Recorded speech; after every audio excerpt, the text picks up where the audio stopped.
మూడో డిస్కం రైతుల పాలిట శాపంగా మారనుంది. ఈ డిస్కం వల్ల సాగు, తాగునీటి ప్రాజెక్టులకు కరెంటు కోతలు తప్పవు. దమ్ముంటే రైతులకు 24 గంటల ఉచిత విద్యుత్ ఇస్తూనే వచ్చే ఎన్నికల్లో ఓట్లు అడుగుతానని సీఎం రేవంత్ రెడ్డి ప్రమాణం చేయాలని మాజీ మంత్రి BRS deputy floor leader Harish Rao challenge చేశారు.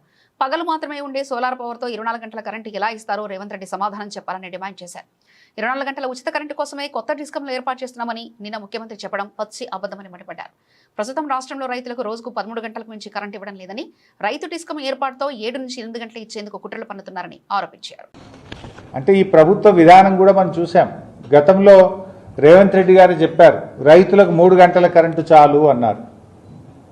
నిన్న రైతు కమిషన్ చైర్మన్ కోదండ రెడ్డి గారు కూడా ఏమన్నారు, రైతాంగానికి 3 గంటల కరెంట్ ఇస్తే చాలు అని కాంగ్రెస్ ప్రభుత్వం తరఫున, కాంగ్రెస్ పార్టీ తరఫున రైతు కమిషన్ చైర్మన్గా అధికారిక హోదాలో నిన్న ఆయన వాదనలు వినిపించాడు. ఈఆర్సీ ముందు చెప్పిండా, అఫీషియల్గా ఈఆర్సీ ముందు మినిట్స్ రికార్డ్ అయినాయి.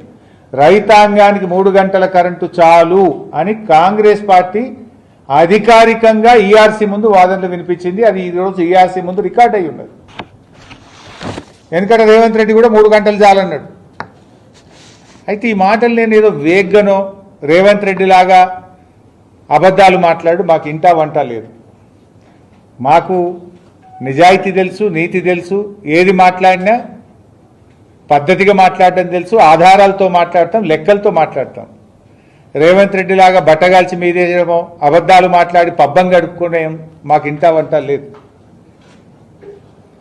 ఈరోజు రేవంత్ రెడ్డి గారు నేను ఎందుకు అడుగుతున్న మాట అంటే, నేను ఛాలెంజ్ చేస్తున్నా రేవంత్ రెడ్డిని, నువ్వు 24 గంటల ఉచిత విద్యుత్తు ఈ తెలంగాణ రాష్ట్ర రైతాంగానికి ఇస్తేనే ఓటు అడుగుతా అని చెప్పు దమ్ముంటే, లేకపోతే ఓటు అడగను అని చెప్పు నీకు దమ్ముంటే. I'm challenging Revanth Reddy. అసలు ఇప్పుడే వస్తలేదు మీరు బాండి.